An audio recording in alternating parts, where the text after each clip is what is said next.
Good morning, everyone, and welcome to our webinar on the One Big Beautiful Bill Act, which I will simply be referring to as OBA going forward. This is actually the first webinar that HOA has put on since back in 2020 when we were talking to you about, PPP loans and loan forgiveness and all that fun stuff. But we've wanted to continue these on, but there really hasn't been anything really significant happen in the tax world until OBA was passed last month. So we are honored that you took the time out of your busy schedules to be here with us, and hope it proves to be informative for you and gets you thinking about how these new changes can impact you and your personal or business tax situation. For those of you who don't know me, my name is Brian Richards. I am one of the partners here at HOA. I'm joined today by the rest of our tax team. We have Carl and Byron, who will be going more in depth on some of the more important provisions of the new tax bill. And we're also joined by Kieran and Amber, who will be monitoring the chat for your questions, which we'll have time to hopefully address at the end of our presentation. So any questions that you have, just go ahead and put them in chat. And at the end of the presentation, we'll do a Q&A based on time. And if there's anything that's maybe more specific to your personal situation, if you want to just reach out to us after the webinar, we'll be happy to talk to you about your own situation. And I also wanted to give a huge thank you to Jamie, our operations manager, who helped get everything organized and set up for the webinar. So let's start with an introduction on what OBA is. So at 870 pages long, OBA, or the One Big Beautiful Bill Act, is a comprehensive piece of legislation passed by Congress and signed into law on July 4th, 2025. The bill was initially passed by the House on May 22nd by a 215 to 214 vote, and it was received in the Senate and passed with an amendment by a 51 to 50 vote. The amended bill was then passed by the House on July 3rd by a 218 to 214 vote, and was eventually signed into law by President Trump on July 4th. The bill includes provisions related to individual and business taxes, healthcare, immigration reform, and employment. However, we will only be focusing on the tax impact today. So before we move forward with what is new in the bill, I did want to take a step back and look at what were the tax laws before the first Trump tax cut, which was the Tax Cut and Jobs Act, which was enacted in 2018. And the reason why that's important is because if there had been no new tax legislation this year, all of the tax law would have reverted back to the law prior to 2018. So in going back and looking, there were, if we go all the way back to 2017, we had tax rates of 10, 15, 25, 28, 33, 35, and a top rate of 39.6%. We had personal and dependent exemptions of $4,150 per individual. The child tax credit for children under the age of 17 was $1,000 per child, and it had a very low income threshold to be able to qualify for the child tax credit. We had a relatively low standard deduction of $6,500 for single, $13,000 if you were married filing jointly, and $9,550 if you're a head of household. If you itemize your deductions instead, there was a AGI phase out. The state and local taxes, though there was no limitation on what you could deduct, there was a $1.1 million cap on mortgage interest expense deduction as to how much your mortgage was before you could actually deduct the mortgage interest. And we had medical expenses were deductible in those that were in excess of 10% of your AGI. We also had an estate tax exemption of $5.6 million per individual. Then when Trump was elected, one of his very first pieces of legislation was tax reform, and that was the Tax Cut and Jobs Act, which was enacted in 2018. And what that did was it dropped essentially everyone's tax brackets. The 10% did stay the same, but we went from 15% to 12, 25 to 22, and so on, until the top bracket dropped from 39.6 down to a top bracket now of 37%. It also repealed the personal and dependent exemptions, but it did double the child tax credit for children under 17 from $1,000 to $2,000. And it also created this new child tax credit for other dependents, which are children who can be claimed as dependents that are over the age of 17 or older, and also a lot of elderly parents that could be claimed as dependents. And it also vastly increased the income thresholds up to $200,000 for single or $400,000 for married filing jointly. So a lot more people then were able to take the child tax credit. It essentially doubled the standard deduction, up to $12,000 for single, $24,000 for married filing jointly, and $18,000 for head of household. If you itemize your deductions, there was no longer a phase out based on your AGI. However, your state and local taxes that you could deduct were now capped at $10,000. The mortgage interest expense deduction, the acquisition debt was decreased from 1.1 million down to $750,000, and medical expenses were now deductible in excess of 7.5% of your AGI. And the estate tax also essentially doubled, the exemption, I should say, from 5.6 million to 11.2 million. Now, the important thing to note is that when these were enacted in 2018, they put a sunset on them of 2025. So we were fine for the first 5 or 6 years, but the last couple of years, it has made tax planning, especially long-term planning, a little bit more challenging because we had really no idea what the new tax brackets were going to be or what the new tax laws were going to be. So we got a lot more clarification on that once the election happened, and then a month ago, once OBA was passed. So let's break this down into the different components of the new tax bill. And first, I want to talk about the tax brackets and the standard deduction, which were made permanent. So on your screen, when you're looking at these charts, I just want to keep in mind that the first column where it says pre-OBA, that's the tax law that we've been under over the last 7 years. So that's how your 2024 taxes were filed. And then the second column there are the changes under OBA. So under OBA, they essentially made all the tax brackets permanent. But what it did do was did some inflation adjustments so that more of your income, especially those in the 10 and 12% brackets, more of your income will now be taxed at lower tax rates. The standard deduction was made permanent. The higher standard deduction was made permanent. This year for 2025, it'll be $15,750 for single, $31,500 for married filing jointly, and $23,625 if you're head of household. And these two will be indexed for inflation each year, so they will continue to increase.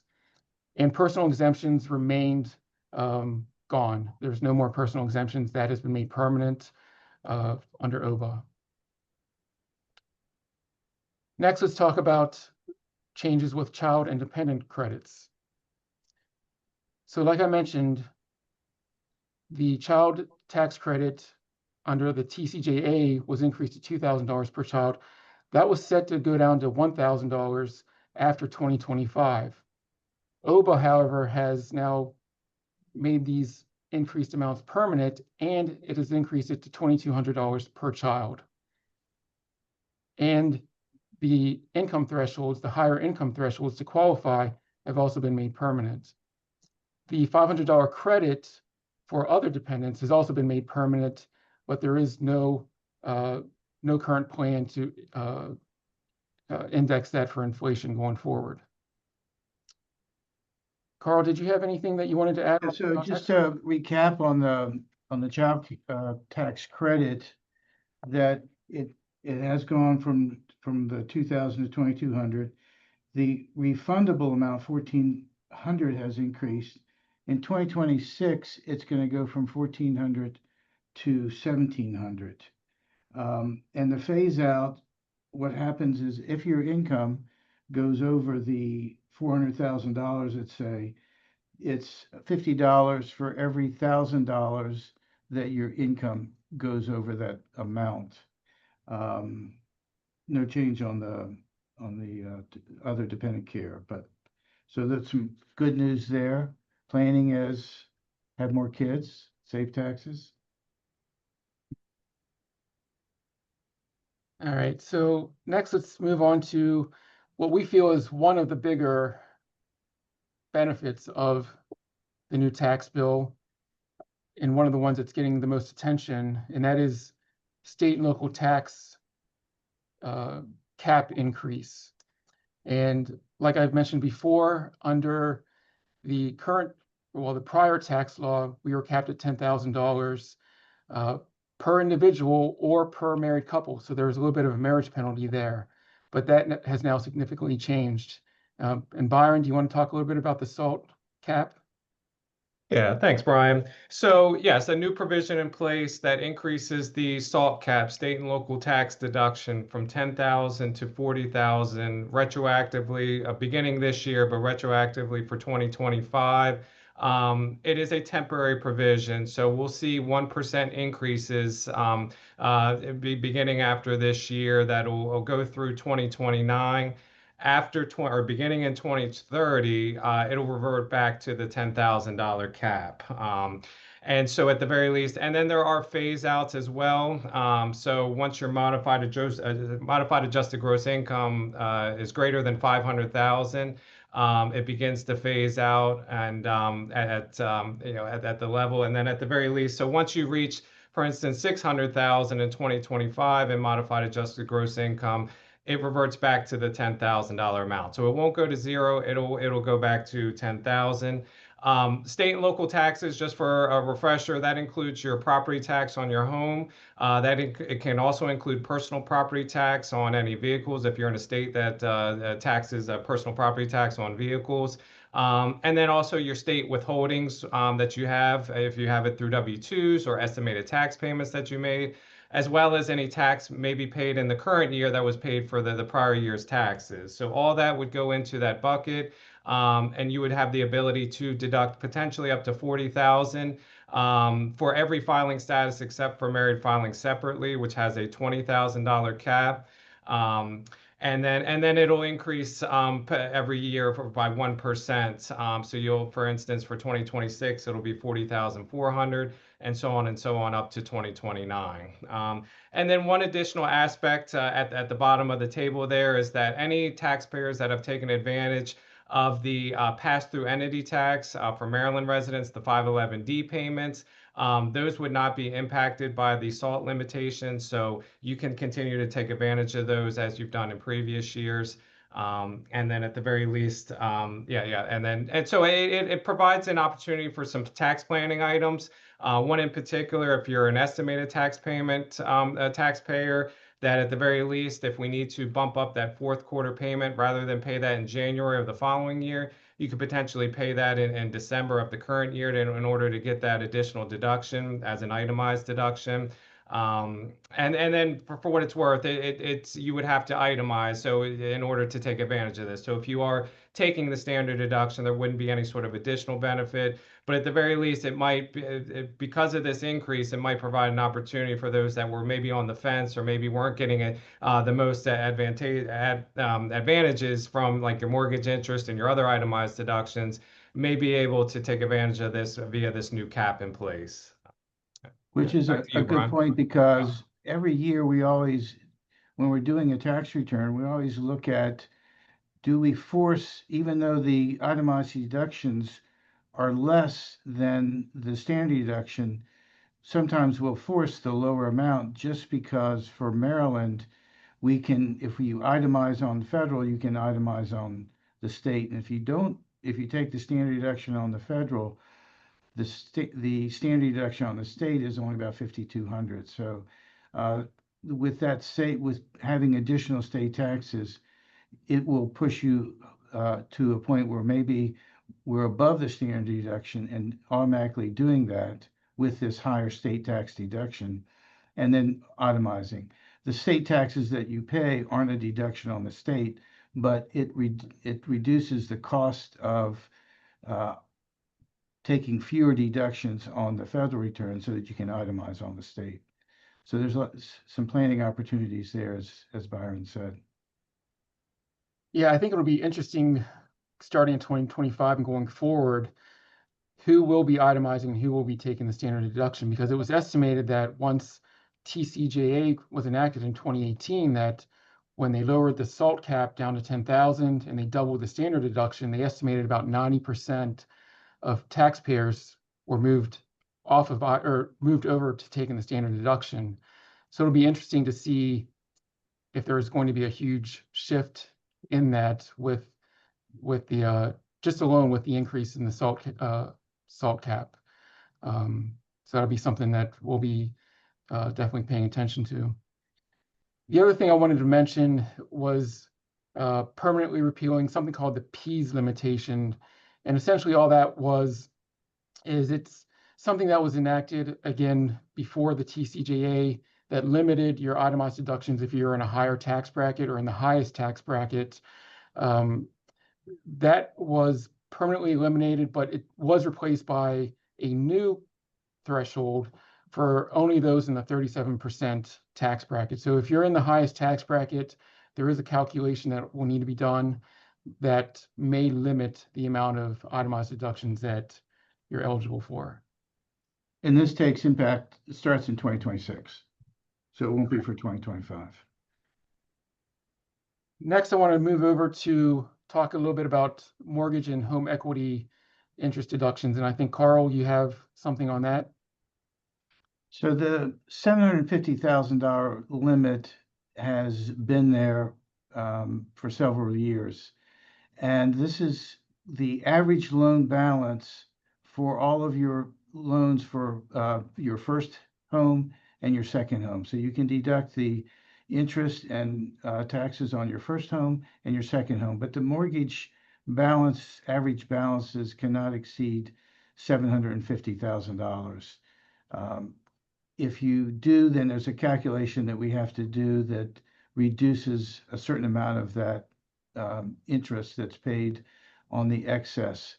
And remember, it's average. So if you had a $200,000 mortgage and then halfway through the year purchased a home with a $800,000 mortgage, you'd still be below on an average basis the 750 because you take the beginning loan balance and the ending loan balance and you do an average of that. So if you purchased a home in the beginning of the year, then you're going to be under that. So the point is we have to look at the average balances, and if it's in excess of that. In addition, the home equity used to be that, again, if you had a home equity loan, didn't matter what you used it for, that also was added to the threshold, which used to be $1 million. So with a home equity, you could get $1.1 million. That's changed now. The home equity is also part of the 750, and the home equity has to be used for improvements. So if you have a home equity line and you pay off your credit cards, that's not going to be a deduction. It's only for where you'd have to document it to use these funds for improving the house. And again, that's part of the 750. Okay, so we got a question. How much of a difference does it make if they just recently moved to Pennsylvania from Maryland? Okay, so the 750 is the IRS guideline. Maryland, we have itemized deductions. Pennsylvania doesn't have itemized deductions. I think also talking about taxes, like property taxes, so estimated, yes. Yeah. Right. So Pennsylvania has the school tax, the wage tax, all those various taxes. So those are all taxes. But they're only going to impact the federal taxes and not the state income level. Okay. All right. And if there's, if whoever had that question, if there's a follow-up to that, or that's a little bit more of a specific to your situation, feel free to reach out to us after the webinar and we can go over some of the more the details on the Pennsylvania taxes. All right, next, talk just quickly about some other individual deductions. These are things that aren't really applicable to a lot of people, but did feel that I wanted to mention them. First, casualty loss deductions used to be that that any kind of deduction that you could take were limited to federally declared disaster areas. That has now been expanded to include state declared disaster areas. Miscellaneous itemized deductions. So if you remember way back prior to 2018, you used to be able to deduct things like advisory fees or unreimbursed employee expenses or CPA tax prep fees over and above 2% of your AGI. Those have been made permanently, those have been permanently terminated, with the exception of, there is an exception for unreimbursed employee expenses for educators. That is on top of the $250 deduction that they're currently getting. Moving expense deduction, it used to be that you could deduct your moving expenses if it was for employment and if there were other certain distance that you were having to go. That was suspended up until through 2025, except for the armed forces. That suspension has now been made permanent as well, except again for people in the military. And then probably the big one out of this group that may impact a few of you are the wagering losses. They did make a change to the amount of deductible losses that you can take from gambling. So it used to be that if you itemize your deductions and you had gambling winnings on a W-2G, you could offset those winnings with your losses as long as you had proof of the losses if you itemize your deductions 1-to-1. Now, under the new law, you're limited to only 90% of your losses up to the extent of your winnings. So let's just say you have a W-2G with gambling winnings of $9,500. You have a statement from the casino saying that you lost $10,000. You're technically only allowed to take $9,000 of those $10,000 of losses, which means $500 of those gambling winnings are now taxable. The next section is on charitable contributions, and there have been some pretty significant changes here. Carl, do you want to go ahead and talk about those?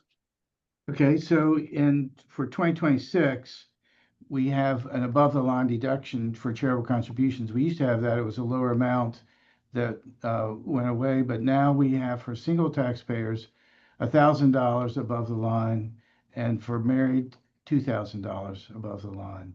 And these are permanent, and it starts in 2026. For itemized deductions, there's a new, and again, that starts in 2026 as well, and that's where you have itemized deductions.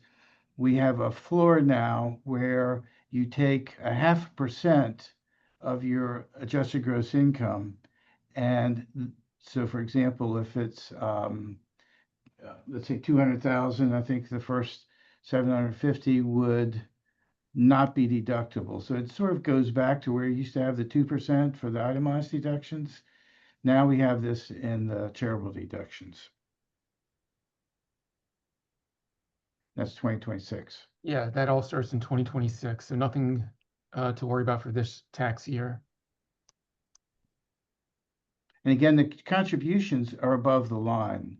So you can take those even if you have deductions, which we have this, looking at your AGI, and then in some cases it brings up this modified adjusted gross income. And modified adjusted gross income, there's several different calculations for that, depending on whether it's for the child care credit or other things. But basically, you take your adjusted gross income and you add certain things back to that, like exempt interest, student loan deduction, foreign income. So things like that you add back. But again, there's about 6 different calculations for the modified adjusted gross income, depending on where you're using it for credits or for other issues.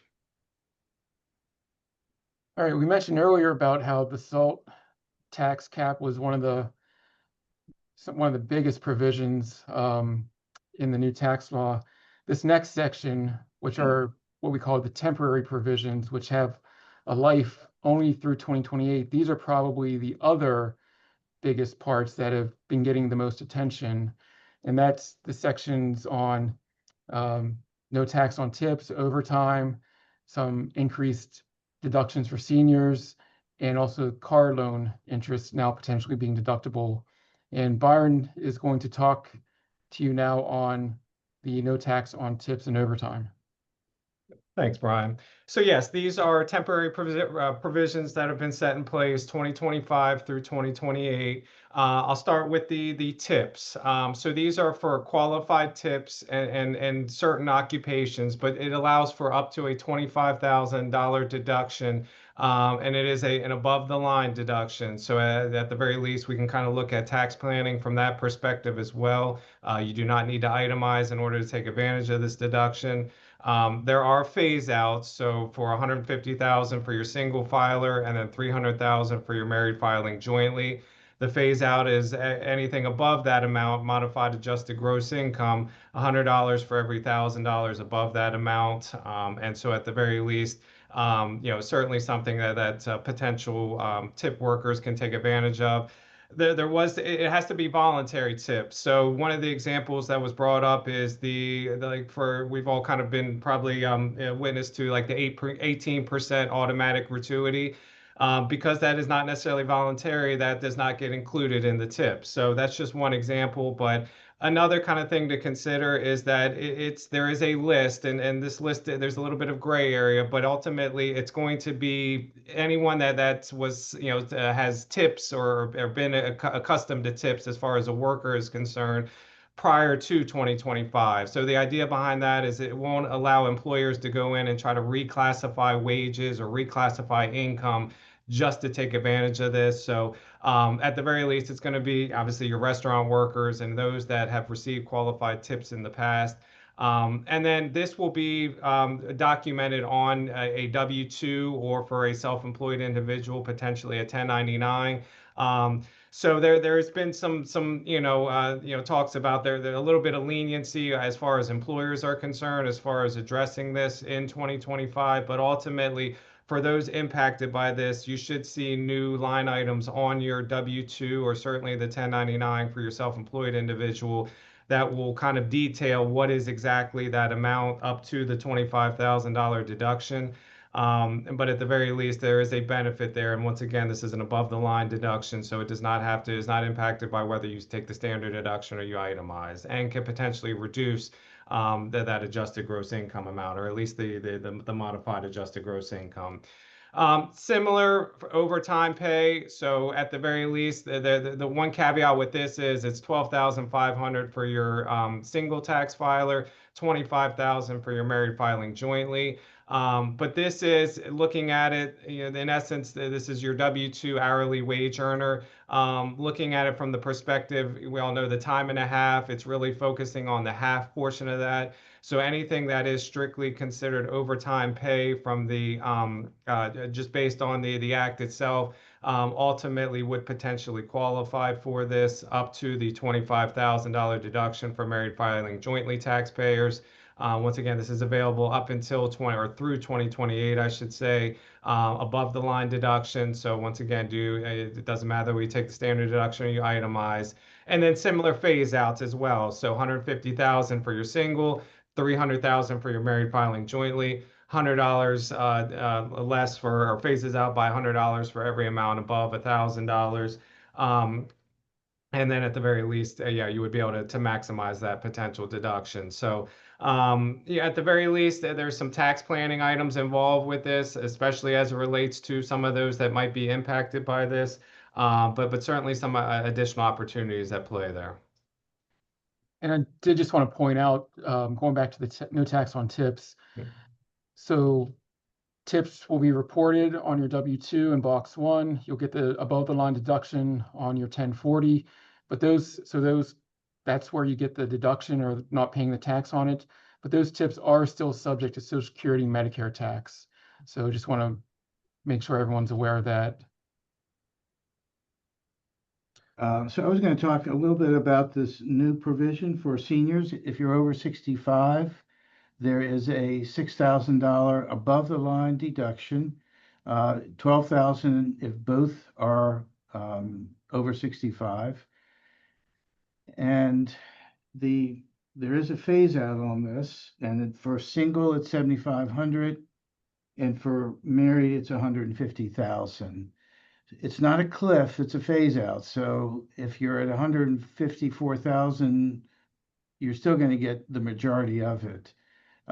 But things that you can look at for a planning point of view, again, you're in the whole planning aspect is looking at the big picture, not just this individually, but you're going to be looking at your itemized deductions, and you're also going to be looking at what I can do to reduce my income. So for example, if you're receiving an RMD, there is the ability to do a qualified charitable deduction through your RMD. If you are already giving, let's say, $10,000 to a charity, we could move that to $10,000, reduce your IRA distribution by that, which would then lower your adjusted gross income, which would allow you to have additional amounts. Or if you're still working and you're in a retirement plan, increasing the retirement plan deduction to have your less of your wages taxable. So there are some, anytime the tax law changes like this, there's always new opportunities.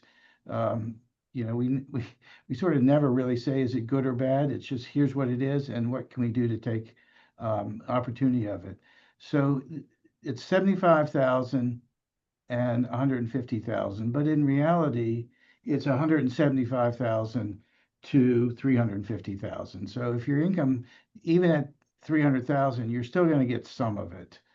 It's just a matter of what can we do to reduce that and gain a higher deduction. So I think it's going to be, some people are going to be well below the 150, and you're going to get to the 6,000. And then this is just part of the planning, is that your taxable income is going to be lower, and do we need to send in a smaller amount for estimated payments? And this is for 2025, or is it over that, and what can we do to take advantage of getting the full deduction? So when you really look at it for seniors, if you're married, you're both over 65, and if we can keep you under the 150,000 of adjusted gross income, and you take the standard deduction, let's just say you take standard deduction. So between the standard deduction, the additional standard deduction that you're getting for being a senior, and this new enhanced deduction for seniors, you could potentially be getting up to a $47,500 deduction if you're, like I said, married, over 65 years old, and under that income level. So that's where a lot of planning could really have a huge benefit and help you out and reduce a lot of your taxable income. So yeah, this was put in place, I think, a little bit as a sort of peace offering. They couldn't get the no tax on Social Security passed, so they did come up with this new enhanced bonus deduction for seniors. So that sort of was meant to take place of the no tax on Social Security, which was, obviously a big campaign issue this past year. The next is the $10,000 deduction for interest on a new car purchased between 2025 and 2028. And you'll get certification from must be a U.S. assembled passenger vehicle. And there is a phase out on this. For single, it's 75,000 and I'm sorry, 100,000 and 200,000 on a joint return. And the phase out is, if your income were to go over 200,000, for every 1,000 that it goes over the 200,000, there's a $200 reduction in the credit. But it is an incentive out there for individuals to purchase new cars in 25 to 28, and then it goes away. So. Yeah, so a lot of times we get the question, should I buy or lease? And there's pros and cons of both, depending on what your motive is and what your ultimate goal is. But this might be a big incentive if you're looking to get a particular vehicle that we know the final assembly is in the US.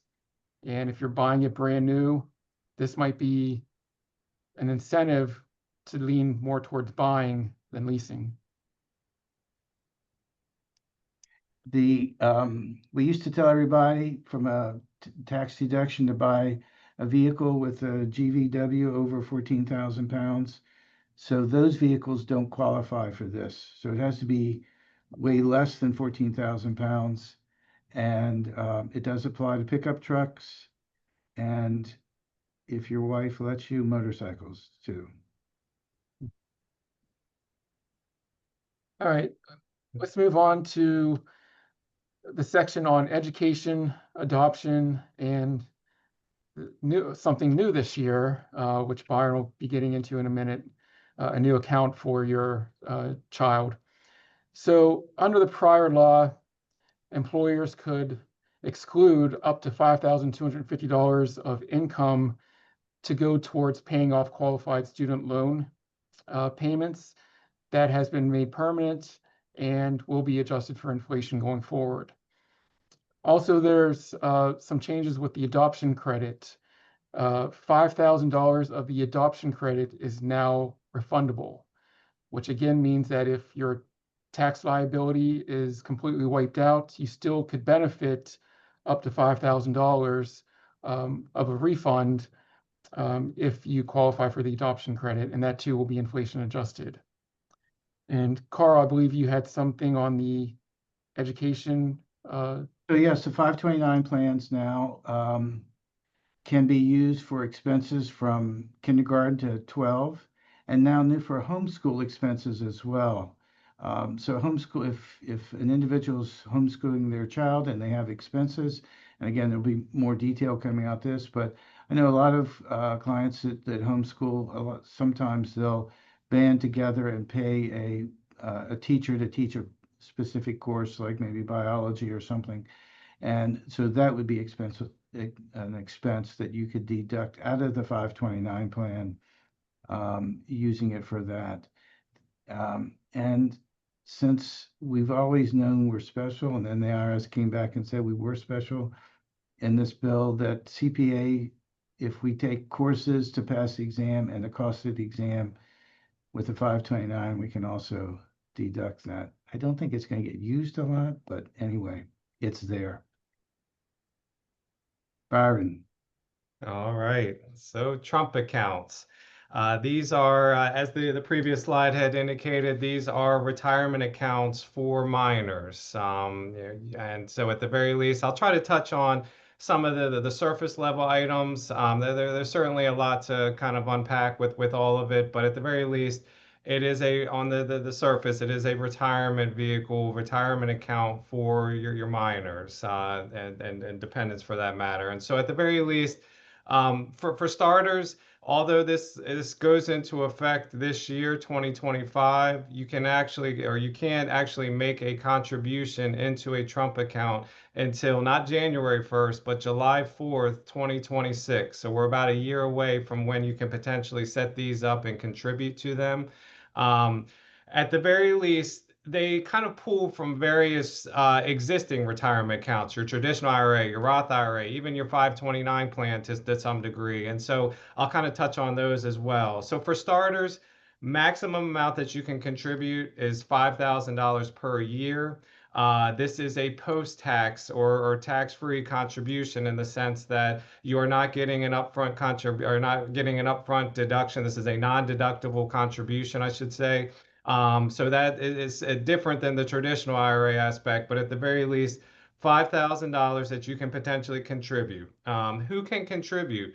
So that is similar to like a 529 in the sense that, it can be obviously parents probably at the forefront, but it can be relatives. So grandparents, uncles, aunts, things like that can contribute. Even the beneficiary to a degree, the child themselves can contribute with certain limitations. Others that can contribute are your employer. So there's going to be an employer or employee incentive, I should say, that an employer can, similar to other employee benefits, that they are subject, or they are limited to $2,500 that they can contribute to a potential or respective employee's account. The other 25, I will say the other 2,500 can come from the parent or the employee in that scenario, but for the entire 5,000, but those are a potential option. Another option that has been thrown out, and it's still a little grayer on how all this would work out, but it would probably work in the same vein as like any sort of like a scholarship or something along those lines. But state and local governments and even charities, charitable organizations can potentially fund these accounts, and it would not impact the $5,000 maximum annual contribution that you can make. And so at the very least, there's potential avenues there. The ultimately, in my sense, and from everything else, ultimately the biggest incentive is for your children that are born between now 2025 and 2028. And the reason for that is any child that's born between 2025 and 2028, the federal government is going to provide a one-time $1,000 contribution to that respective Trump account. So that is ultimately free money to you that wouldn't, or to the beneficiary in that sense, but ultimately that there's a benefit there as far as that's concerned, that just $1,000 of in essence free money in that sense, not taxable income, and it would just add to that particular account. So the way it works is that the child cannot take any sort of withdrawals from this account between birth or whenever you establish the account up until 18. So there are, you can contribute every year, but there cannot be any withdrawals in that sense from whenever the account is created, whether it's birth or whether it's after birth, up until in essence through the age of 17. Once the child reaches the age of 18, really the account automatically goes back, or it kind of changes, shifts to, in essence, acting like a traditional IRA. So the way it would work is that the child could potentially take withdrawals at age 18, but it would be subject to not only ordinary taxes, federal and state taxes, but ultimately you would be subject to the 10% penalty, similar to your traditional IRA. Now, there are the similar exemptions. So first-time home buyer, qualified education expenses, things like that could potentially be utilized to remove or at least get rid of that 10% penalty, but they would still be subject to the federal and state taxes. Once the child reaches the age of 59 and a half, then at the very least, they are not subject to that 10% penalty on any withdrawal. Now, the tax implications are a little unique in the sense that, like a Roth IRA, you're never taxed on your contributions. So at the very least, you would never be taxed on the contributions that you're making to this plan, because keeping in mind it's post-tax, or non-deductible contributions, I should say. So at the very least, you're not getting any sort of upfront benefit. So you wouldn't be taxed on the contributions. You would only, or the child would only be taxed on the earnings portions of the contributions, but those would be taxed at your ordinary or the child's ordinary federal and state tax rates. And so at the very least, yes, there is an incentive to obviously keep the money in these accounts, and similar to your other retirement vehicles, retirement accounts, you ultimately want to make sure that you're not necessarily taking withdrawals at 18, 19 if there's not really a need, because then that kind of defeats the purpose of setting the account up from the beginning. At the very least, there's kind of other things at play, but from my point of view, and certainly if others kind of have other kind of feelings on it, I think there's the incentive, the $1,000 of the federal government for any child that's born between 25 and 2028. So I certainly see that point of view. I think there's certainly others, other investment vehicles, other retirement accounts, even like an UTMA account or an UGMA account, that can provide those additional tax benefits that may surpass the Trump account, a 529 plan, getting those state tax deductions, and then ultimately getting those tax-free earnings, as long as it's used for qualified expenses, things like that you could potentially invest in. But it's another option that's out there. And I always say that, it's certainly a case-by-case basis as far as if it benefits you or not. But that's part of the tax planning, really, with all these new provisions at play, that we would look at it and see, at least from our point of view, would it make sense to potentially invest in one of these accounts, or potentially look at the other options that might be available. But I will say it is another option out there. And like I said, that's kind of surface level. There's other things at play, but I certainly didn't want to take too much time away from today's presentation as it relates to the Trump account. All right, Yeah, I thank you, think Bob. that you're spot on there, Byron, that if, first of all, we look to what is it that you want to accomplish? And then what's the best option out there to do that, whether it's a 529 plan, whether it's just setting up a UGMA account. This to me is the benefit that I see is that you can put money into this for those first 17 years. There's no income that the child has to have, so it's strictly a contribution. But it would be more so that this is going to be for retirement. So you could simply say, okay, if we put this amount in for the first 17 years and we leave it in there till they're 59 and a half, what's going to be there? Later on, past that, once they start earning income, then a Roth would be the best method. But you, again, this is great if they don't have any income, and then the Roth would be the next best thing, or the best thing after they turn, after they start having earned income. All right, thanks, guys. So the next section we'll move on to are the changes to the energy credits.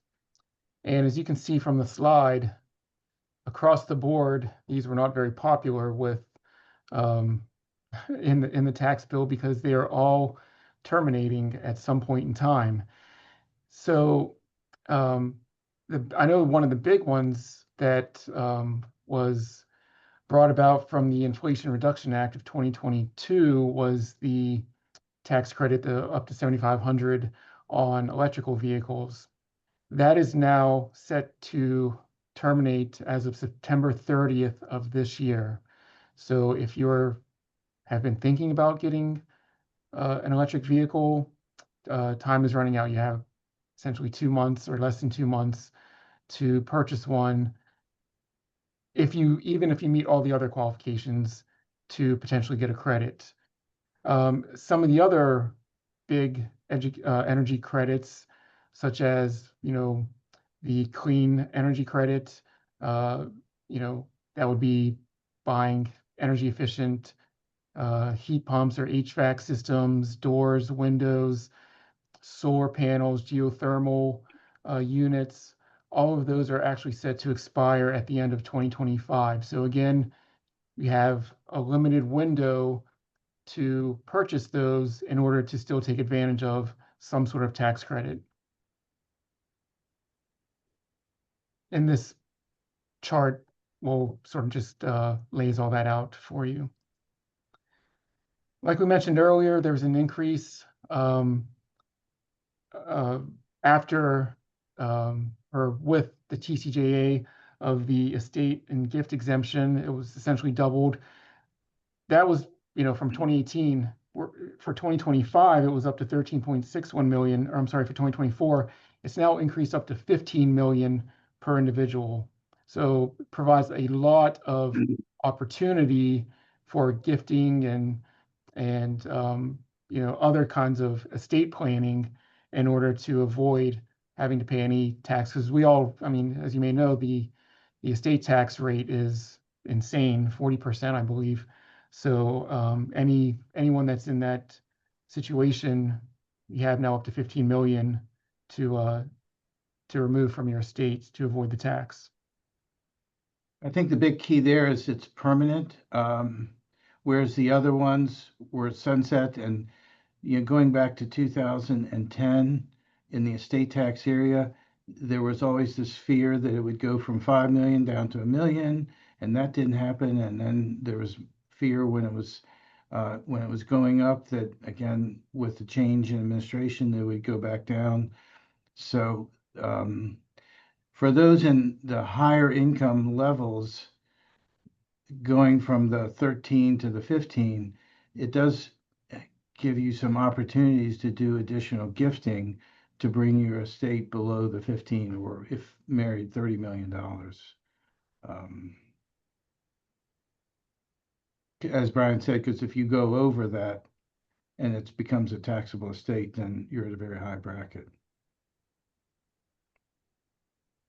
So what does all this mean? So that's essentially the individual portion of OBA. So what does this all mean when it comes to us and working with you? So having the permanent rates, just that alone, like I mentioned earlier, it's going to make long-term planning a lot easier because we've been in this sort of haze of uncertainty over the past couple of years. We'd be getting, clients would be asking us about things like, required minimum distributions and Roth conversions and, coming up with a long-term plan on some of these items. And it was always, well, we kind of have to wait and see what the tax rates are going to be. Are they going to stay the same? Are they reverting back to they were back in 2017? So there was a lot of uncertainty there with tax planning. Now that we know that these rates are permanent, we can begin to work with you to start setting up more solid long-term tax plans. So that's a huge benefit with this bill. Like Carl mentioned earlier, we always weigh standard deduction versus itemized with every tax return that we do, and which one's more beneficial. Again, sometimes if itemized deductions are a little bit lower, and if you live in Maryland, we may still take the itemized deductions because it provides a much higher deduction on the Maryland return. And when we net the taxes together, you come out better that way. But again, that's going to be a huge issue with the 2025 taxes. It's going to be interesting to see how many of our clients that have been used to taking the standard deduction will now flip to itemizing.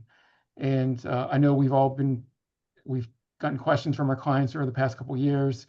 I'm always keeping track of my medical expenses and I'm always keeping track of my charitable donations, but I never get to use them. Like I never have enough to itemize.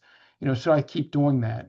And well, this year might be different. If you, again, have a lot of state and local taxes, that may be enough to push you up over the limit to where itemizing does become more beneficial to you. And that's a good point, Brian, because remember, these laws, some of them create above the line deductions. And so when you have above the line deduction, it lowers your AGI. And then we have other areas where the AGI impacts itemized deductions like medical. So if you were able to automatically reduce your AGI by $12,000, it would lower the phase out of your medical expenses and you may get more medical expenses. So as I said, a bill this big, there are a lot of moving pieces here that we have to look at when we're doing the planning that will change your taxes. So in the past, because of your AGI being higher, maybe you didn't benefit. From now, you could. And the other thing we need to really pay attention to is just monitoring the sunsets on some of those temporary provisions that we talked about earlier. Again, some only go through 2028. The SALT goes until 2029, unless there's another piece of legislation in the meantime that extends those even further. But there are some things that are still considered temporary. We'll be fine for 25, 26, and 27, but then that's where additional planning down the road might be necessary. So one last thing I wanted to talk about. So there are some items that have been in the news that don't necessarily pertain to OBA, but thought it was worth bringing to your attention. The first two on this list are news headlines that we've seen in the past couple weeks. The first one, and again, this is a direct quote from the article, was that there was an unprecedented wave of mail theft that hit Frederick County, and that there were over 100 cases so far this year, and it seems like tax payments are what is being targeted. So essentially what was happening is people that were mailing in either estimated tax payments or their tax balances due for their 2024 returns, they were getting notices from the IRS or from Maryland or from, well, I guess it was mostly Frederick County, so from Maryland, stating that, you still owe this amount. And so what was happening was somewhere along the way, those payments were being intercepted because it was obvious that they were tax payments. They were directed to either the comptroller or to the IRS, and the checks were being modified, the payee and things like that. So, and these people were cashing the checks. And so this is one of those times where we want our clients to think about, maybe it's best to look at paying online or just having payments automatically come out of your checking account. We can help you set all those up. It just provides an extra layer of security to make sure that your payments are reaching the intended destination. Because when you mail a check out, you sometimes don't know for 2-3 weeks whether or not that check's been received, if it's been cashed. So that might be something that you maybe want to start thinking about, is to avoid mailing in payments. The next one on there, a lot of, I think there were about 75 to 100 businesses in Maryland were receiving letters stating that they were not in good standing. And so they were told they have to pay this certain amount, this fee, and that it would all get taken care of. Well, those letters were fraudulent. So if you receive a letter like that, please let us know. We know exactly where to go online to check the status of your LLC and whether or not you're in good standing with the state. So please, if anything looks suspicious, reach out to us and we'll check on it for you. The next one is the new IRS commissioner stated that he expects tax season to start around President's Day this year, which is February 16th. And I'm sure a lot of that has to do with them needing additional time to reprogram the computers based off of the new tax bill. But what that means for us and for you is that our tax season is now very condensed. We're essentially, well, before, basically the last week of January is when tax season would officially open. We're losing 2.5 weeks now of tax season because of this. So it's going to be very important to make sure your information comes in early to us, to make sure it's complete, that you fill out the organizer, and that we'll do our best then to have a quicker turnaround. Any delay in that process just means that there's a higher likelihood that your return might have to go on extension, because again, we are losing valuable weeks of tax preparation time.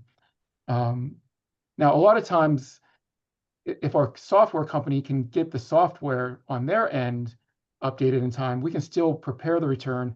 We might not just be able to transmit it. So I don't want anyone to wait until February 16th thinking that we can't begin working on it until then. That just means that's when we can actually start to transmit and officially file the return for you. The next item down, I know this one's going to raise a lot of eyebrows, is that starting September 30th of this year, the IRS is phasing out sending out paper checks for refunds. So we don't know a lot of detail on that right now. We have no idea how this is going to be implemented. Just wanted to bring it to your attention that they seem to really be pushing towards direct deposit when it comes to refunds. So we'll get more information on that and let you guys know once we have some more formal standards on that. And then the last thing we wanted to just briefly mention, and again, you'll hear much more from us between now and the end of the year, is that we are switching to a new portal for tax preparation services starting in January of 2026. We heard from a lot of clients. We understand that there was a lot of confusion, a lot of issues on the previous portal. So we met with our representative. We feel like they offer a better, easier to use product. So we are switching over. The new portal is from the same company that does our tax preparation software. So we're hoping that there will be easier integration when it comes to finalizing the return, to getting it to you for review, and to sign the e-file forms. So hopefully that process goes a lot smoother this year. And again, we'll have trainings that we'll be sending out, maybe even have a webinar about it so that you as our clients will be comfortable using the portal once it comes time to do so. So what's next? So we feel like every client in one way, shape, or form will be impacted in some way by OBA. So what we are looking to do in the next month and a half is we will be reaching out to you to see if we can set up a tax planning session. Now, again, this is still brand new. This is only a month and a week old or so. So our software company isn't quite up to date yet with that, but we need to start having the conversations now as to how these new tax laws affect you. Because again, with a lot of these income phase outs, once we get over that amount, we're very limited in ways that we can reduce it below that threshold amount. So we need to look at it now, start putting a plan in for now, not October, not November, because like I said, at that point, if you're already $50,000 over the limit and you can't take advantage of one of these new tax changes, there's not a whole lot we can do to bring you down below that amount. So like I said, we'll be reaching out to you and hopefully setting up a tax planning session to go over your situation and how this new bill can benefit you. With that said, Karen, Oh, any questions that our yep. clients have? We have some questions. So one question was about the home equity. If a client were to rebuild a deck, would that be deductible? Yes, it's part of improving your home. So as long as, again, we're underneath the $750,000 loan. A Okay. client asked, what if only one spouse is over 65, married filing jointly? Can we still take the enhanced senior deduction? So one, you did 6,000 and not the full 12. So it's 6,000 for each spouse over 65. As long as you're under The threshold. your Right. threshold is still 150,000 because you're married jointly, but only the individual, you would only get one deduction for the one individual over 65. And that's Right. 65 at the end of the tax year. So for this year, as long as you're turn 65 this year, you will get that on next year's return. Another question about the senior credit for a single person over 65 with retirement income approximately of 100,000. Does any of the enhanced deduction apply? So you have, what did I say? 15,000 in excess of the 100,000? Is that what you, 25,000. 25,000? Okay, so you would just take 25,000 times 0.06. So yes, you would lose a portion of that $150. So you'd still get some. The total phase out would be at 175 for a single. So take whatever the excess is, times your percent, and then that's your phase out. And again, that provides opportunities. Are there ways that we can reduce that? Do we have, some capital gain or capital losses we can take advantage of? Some qualified charitable donations that we can do? Like, what can we do to reduce that 100,000?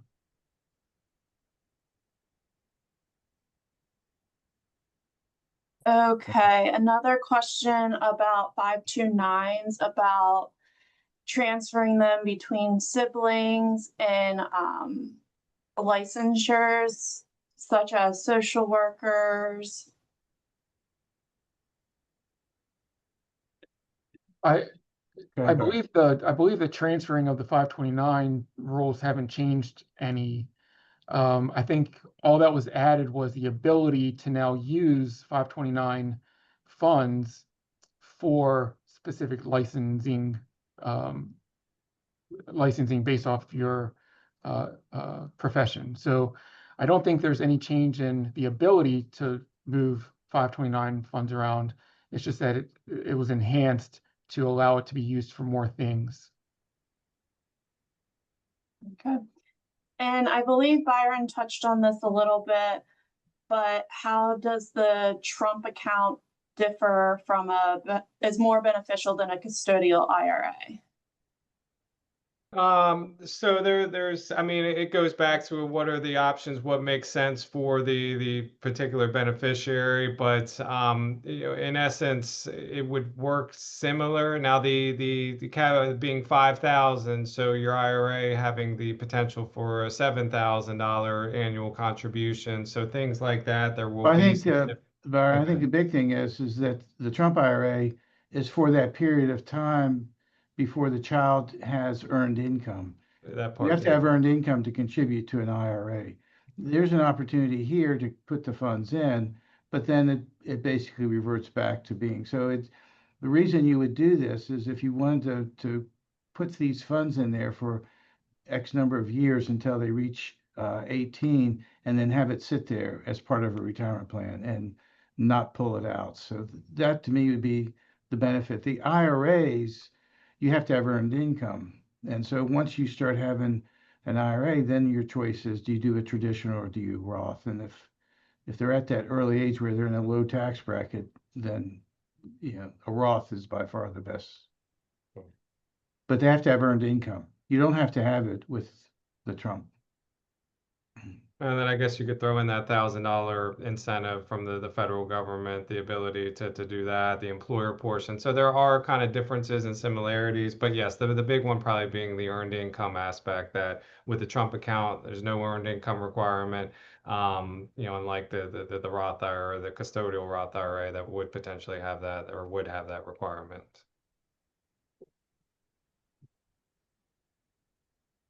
So,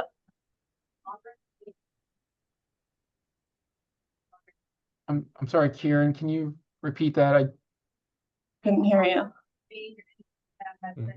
Oh, okay.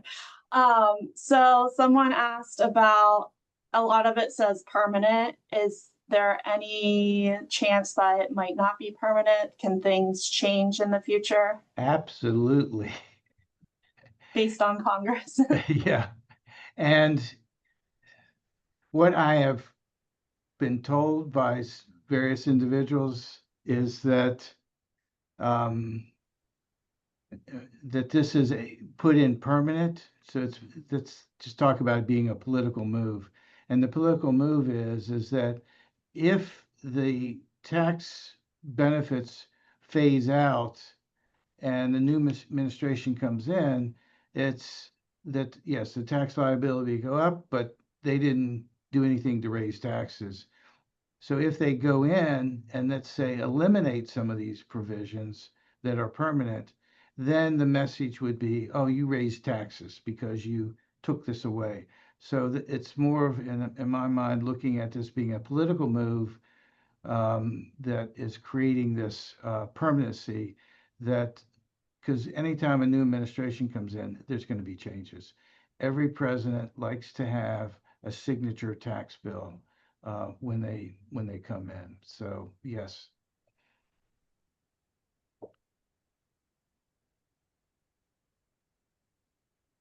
Someone asked, can you explain again about how to make a charitable deduction from your RMD? Okay, so you would talk to your investment advisor and go to them and say, I'd like to make a charitable deduction. And you would give them the information on the charity and the EIN number and of the charity and that it is a qualified charitable, 501c3. Then what happens is that they send the money directly to the charitable organization from the 529. They're the ones that initiated. You would get your 1099-R from the company, which would show your full amount. But then you have to provide us, or that they would provide you with, here's the charities that we gave the money to. So when we prepare the return, we show the full amount, but then there's a place where we go in and show these were the charitable deductions that were qualified charitable deduction. And then what you have on your 1040 is there's a difference between here's your total and here's your taxable. But to do this, you would have to go to whoever is going to be whoever issues you your distribution, your required distribution, and say you want to make a charitable contribution and give them all the information about the charity.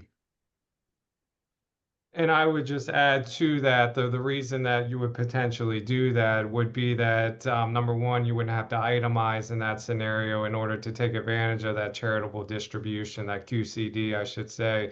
And it's also from a tax planning aspect, though I know we've already kind of talked about it, but one way to potentially reduce your adjusted gross income or your modified adjusted gross income to be able to maybe capture some of those tax benefits, like that $6,000 senior tax deduction and things like that. So that's the main benefits of doing the QCD rather than just donating to a charitable organization directly.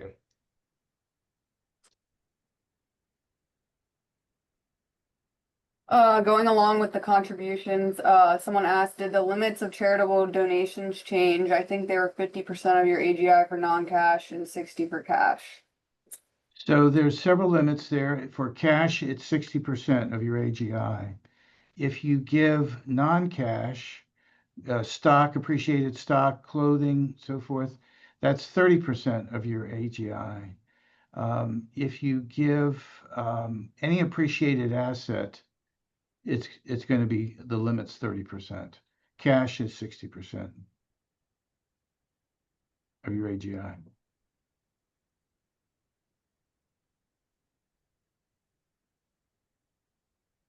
This was just a general comment from a client just saying that they have also gotten mail stolen and cash checks. So we just like to make note that, Yeah, it is rampant. yeah, a lot of bots and AI. This is just a general question about the new portal that was mentioned. If the information from Liscio will be also available on the new portal. We're working on that and how to make that possible. So don't have any additional information on that yet, but that is, the goal is to get the information off Liscio and make sure that it's stored either on the new portal or internally on our cloud system so that we have access to it. Okay, and then another person had a question about the home equity interest deductions.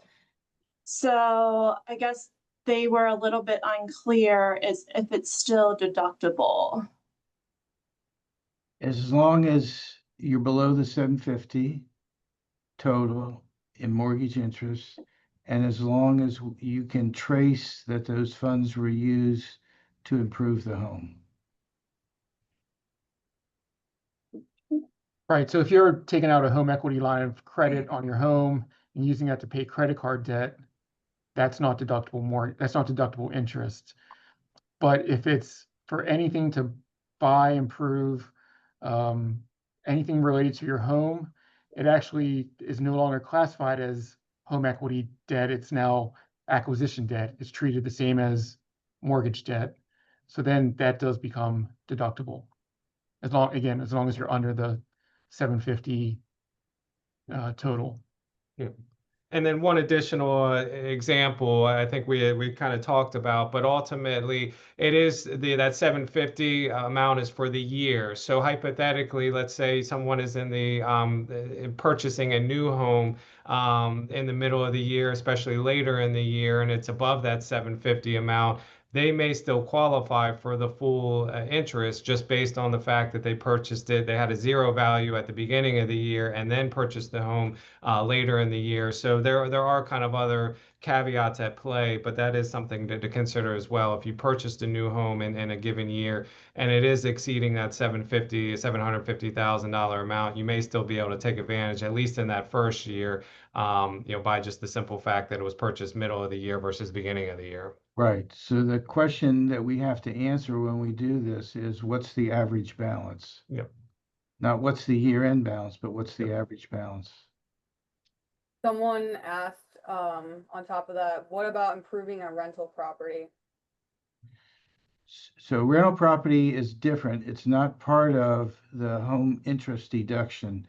And you would get that on the Schedule E here's my total income, and then these are all my expenses. And so the rental is one of those items as an expense against the rental income, taxes, insurance, and all the other costs that go with that. There was a question on the estate tax. Is it different if you do two separate trusts for a higher amount? I'm not entirely sure what they mean by that, but Say that again? on the estate tax, is it different if you do two separate trusts for a higher amount? Okay, so I think we do have what's called portability on federal and state.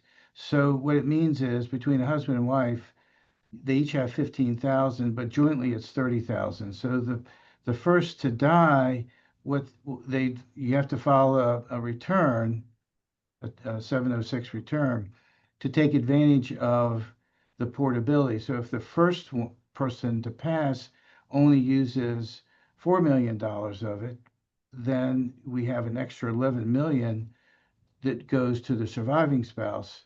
So now they have they can use that amount on their personal return.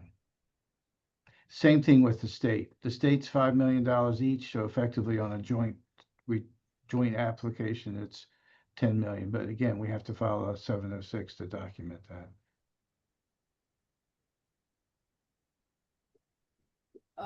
Another question was, for the RMD charitable deductions, will you need just the total amount of checks written or a list of the individual charities and amounts as well? So it would be best if we could document that. We knew, usually that's what they'll give me. The broker is, these are the charities. So I have that in case the IRS ever came back. But the brokerage firm is also supposed to be reporting that to the IRS as well. So we've never had that as an audit issue with doing the qualified charitable deductions. And there's a phrase, QCD, that will show up on the tax return right next to that's showing that this was a qualified charitable. The deduction, the reduction in the IRA is due to a qualified charitable deduction.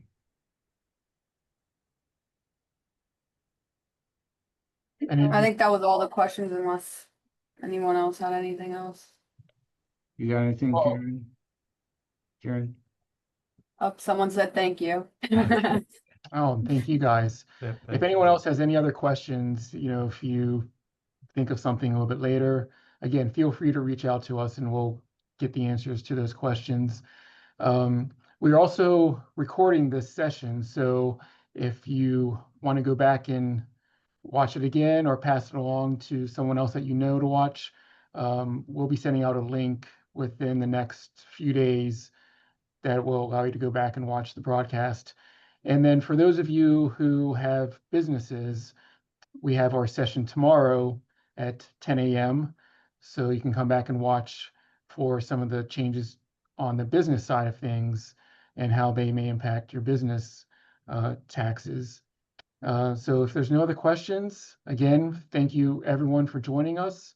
And I would, if you can, since we haven't done this for a while, if we'd enjoy your feedback, things we could do differently or clear or so forth, that would be very helpful.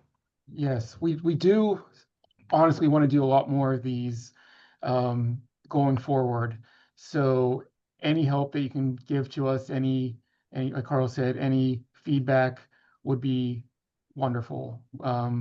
We want to we had about 146 registrants for this session today, which is amazing. Shows us that our clients are engaged, that they're interested, and that's what we want. We want clients that are wanting to know how these things impact them so that we can help you navigate through this complex tax bill to see how it can personally benefit each and every one of you. So thank you again for attending, and we'll talk to you all soon. Good job, Brian.